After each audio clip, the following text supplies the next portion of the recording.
Good morning everyone, and welcome to another episode of Go Native Farms. And today I'm going to show you guys how you can very easily grow anything in the desert. Fruits, vegetables, fruit trees, whatever you're looking for. Whatever you're looking to grow, it's pretty easy. You just have to follow a few simple steps. And before you know it, you are going to be knocking it out of the park with your fruit and veggie growing. Now let's jump in and take a look at what you're going to need. I'm going to go through everything step by step, make it really easy for you guys. All right. Let's see what we have here. So the first thing we have is a rototiller. Now, you are initially going to need to till in a lot of manure. You've got to get that organic matter into the soil. You can do no-till later, but to begin with, you've got to get that manure into the soil. So you're going to need a nice rototiller. This one's Craftsman, is about $650. Don't need to spend $25,000 on a tractor. Just get yourself a nice, simple rototiller. And then you're going to need a lot of manure. You have to put it on really thick down the rows where you are going to till. And I put mine really thick and I till it in. The soil here is pretty moist. It just rained a few days ago, so it shouldn't be very difficult to till this soil. The next thing you're going to need is a sulfur. That's not 100% necessary, but I do put sulfur out because our soil is a little alkaline here. And this is the sulfur right there, and I sprinkle it on at the end when I'm done my tilling. And of course you're going to need yourself a little bit of desert, which we have plenty of desert out here. And then you're going to need a drip system if you have a big garden, and I'll show you guys the drip system I have, and I'll put a link to that in the descriptions below. I have a really nice drip system from Drip Depot, and I'm going to do another video on that you can see as well. So those are the basic things you're going to need, and I'm going to take you through step by step. I'll show you exactly how I do it and plant the seeds and everything. Let's start this bad boy up and see how it works.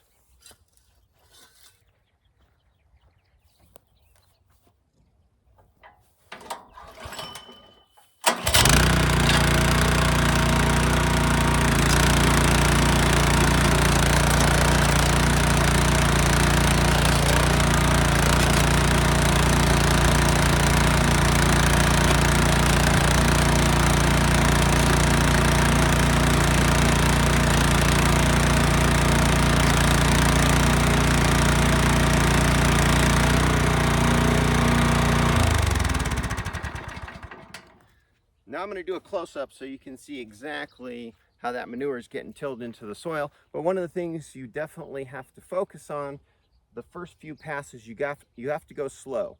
And you want to let those rototiller blades go as deep as they can into the soil. You want to get that manure in, and you're going to take a couple passes back and forth, and you're going to get that manure in.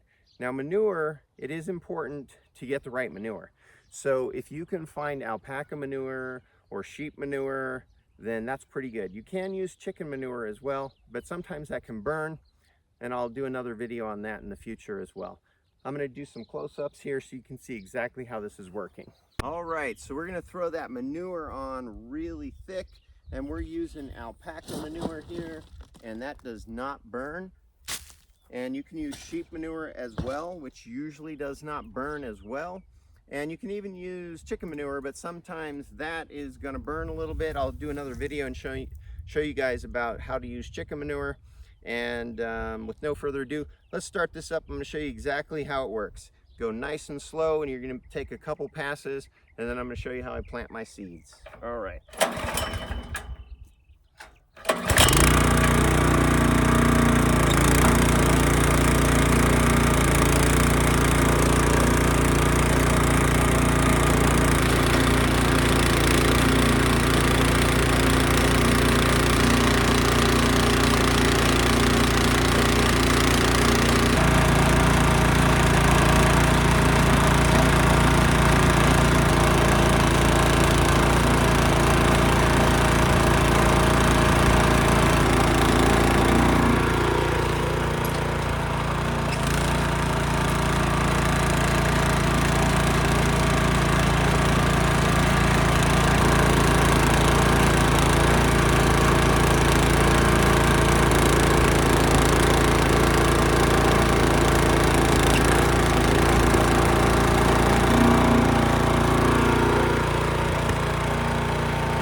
turned out that this soil is a little drier than I thought it was, but it's still turning out pretty good, blending in that manure very nicely.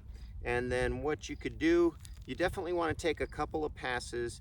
You want to get it as deep as you can, at least 6 inches. If you can go farther, that would be great.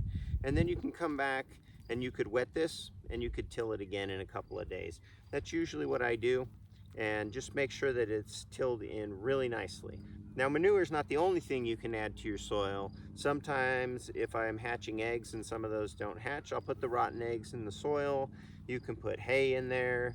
You can put all sorts of different amendments into your soil, but you don't need to worry about all that in the beginning. Just to get started really quick, you can just do the manure and you don't have to worry, but down the road you could do stuff like biochar and humic acid and all that fun stuff. All right, so we have all that manure blended in, and as you can see, we have a nice row with a nice drip line that's going to work really well for us. Goes all the way down. This is about a 200-foot row we have right here, and let's take a look at what we're actually going to do. So we're going to end up planting this beautiful Acoma blue corn right next to the drip line. So basically, you're just going to be digging down about 3 inches. That helps to prevent the corn from blowing over in the wind. And you can see this is a good looking soil now. That manure is blended in.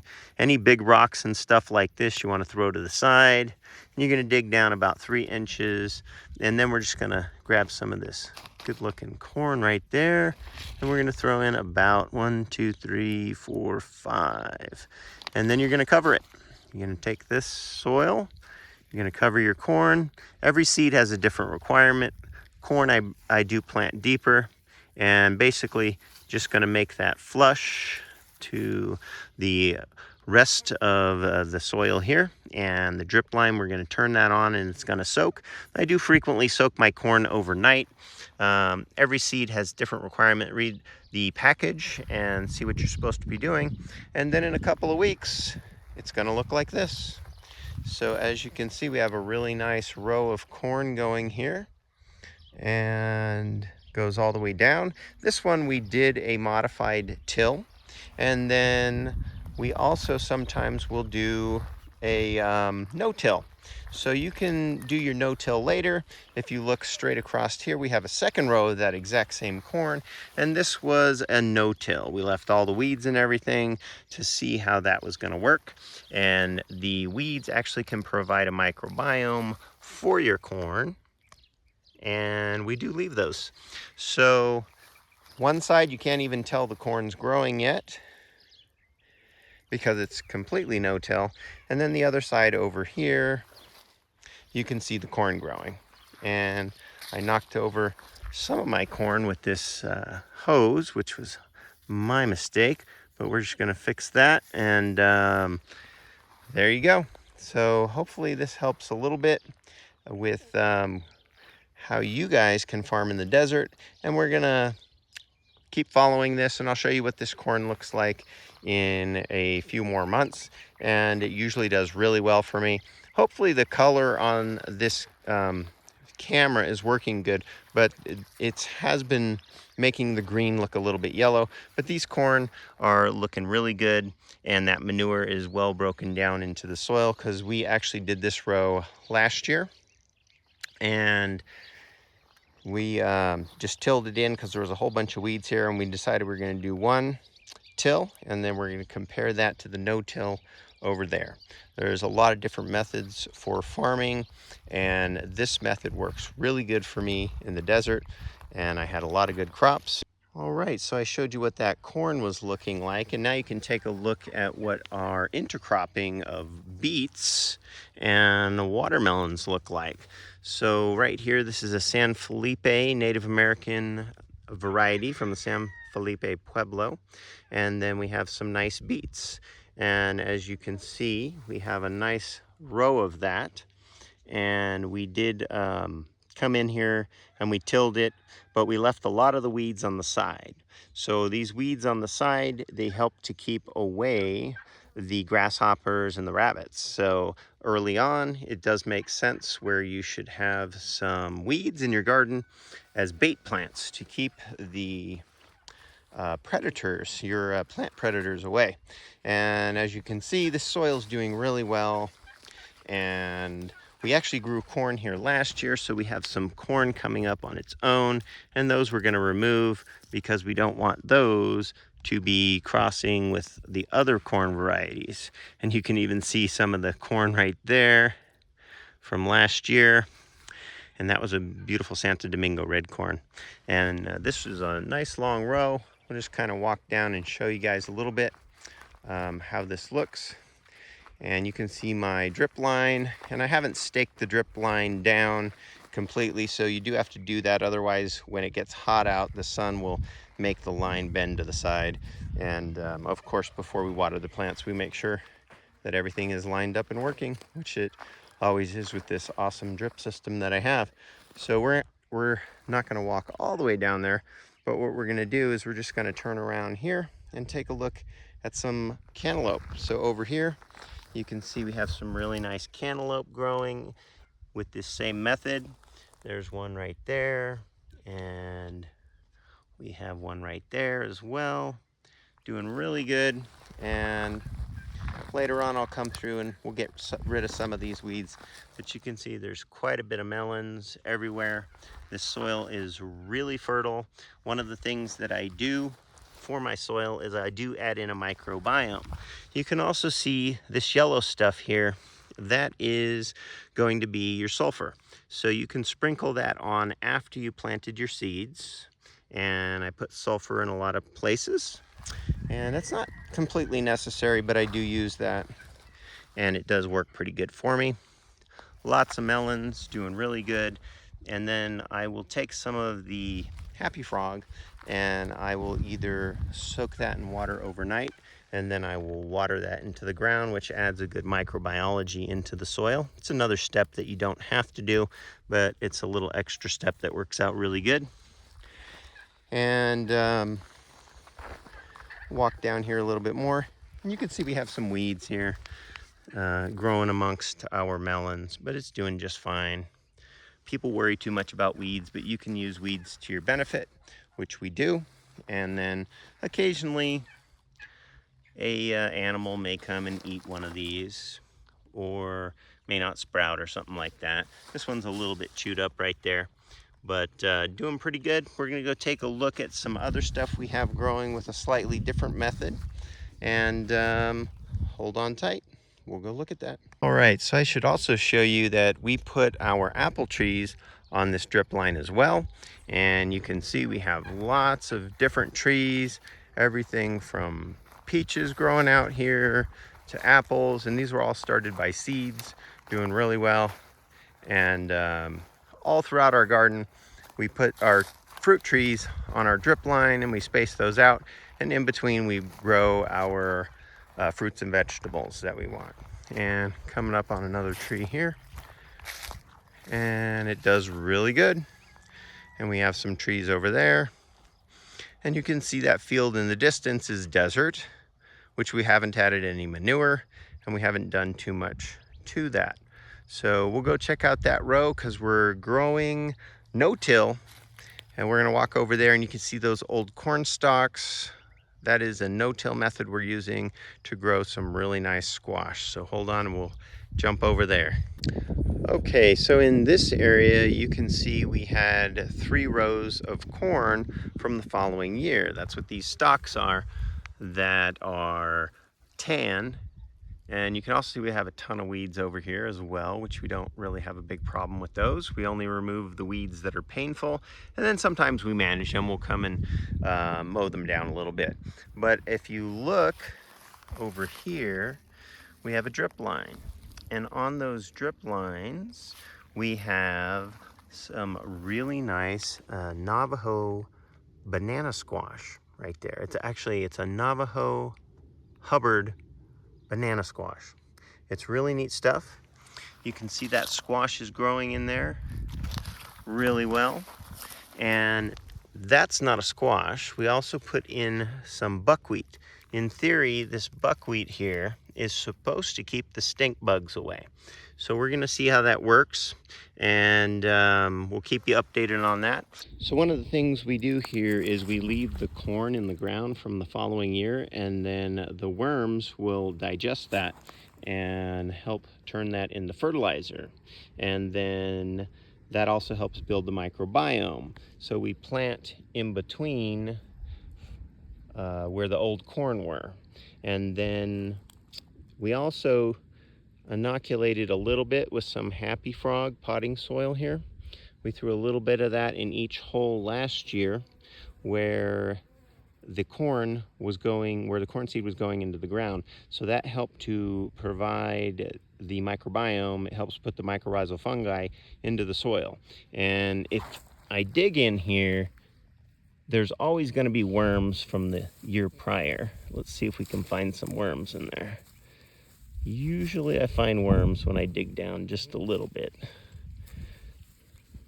Usually. Not finding it right this second, but I know they're in there. It was a little bit dry, so they might have gone down. There's a worm right there. You see that little guy? All right, there's your worm, helping to do the work, and they're breaking down this soil. They're breaking down the manure, turning it into soil, and they're also breaking down slowly these wood chips as well. So another thing you can do, not necessary 100%, but it does help with success. So try to get a little bit of that microbiology in the soil. And over here, we're just kind of trying a different method, a little bit of that no-till. All right, so we're continuing to look at that Navajo Hubbard, and it's doing well. You can see the buckwheat next to it. Hopefully that helps. One of the things when you grow with a method and you're using a lot of the weeds to help keep other rabbits and grasshoppers away, what you're gonna wanna do is you're gonna wanna come in here and then you gotta remove these plants that are shadowing them a little, giving them shadow. So you don't want where they're not getting enough light where it's gonna slow down their growth. So you're gonna have to remove those. And as you can see, we're doing pretty good with this method. We'll see how this turns out towards the end of the season with these wood chips on top. You don't want to till wood chips into the soil or it will rob your soil of nitrogen. So that is one more method we're using out here. And as you can see, everything's really green in the garden over here. And originally, when we look over here, you can see that the natural desert without manure and not giving it the tilling, it's just kind of barely surviving. You got some brush out there, bushes, and just some stuff kind of barely struggling. You can see this soil is sandy loam. It's not really supporting much life, but all you have to do really just to start out real simply is get that manure into the soil, till it in, let it break down a little bit, and you're gonna have a really good crop coming up. Now, in some of my other videos, I had to rush my first season out here. This is the second season. I just tilled in that manure and I planted, and it did really well. But it should do better this year because the manure had a whole year to break down. So looking like it's doing pretty well from looking at those other seedlings, and we'll just kind of continue to watch and see how everything goes. And that is how easy it is to grow in the desert. So as you see, didn't take much effort, and we have quite a bit of good growth coming on our plants. And you can check out some of my other videos. And if you like my channel and this helps you, please do like and subscribe. Many of my other videos have lots of good tips for farming and growing all sorts of stuff, including chickens and turkeys. Thank you very much for tuning in, and have a great rest of the day.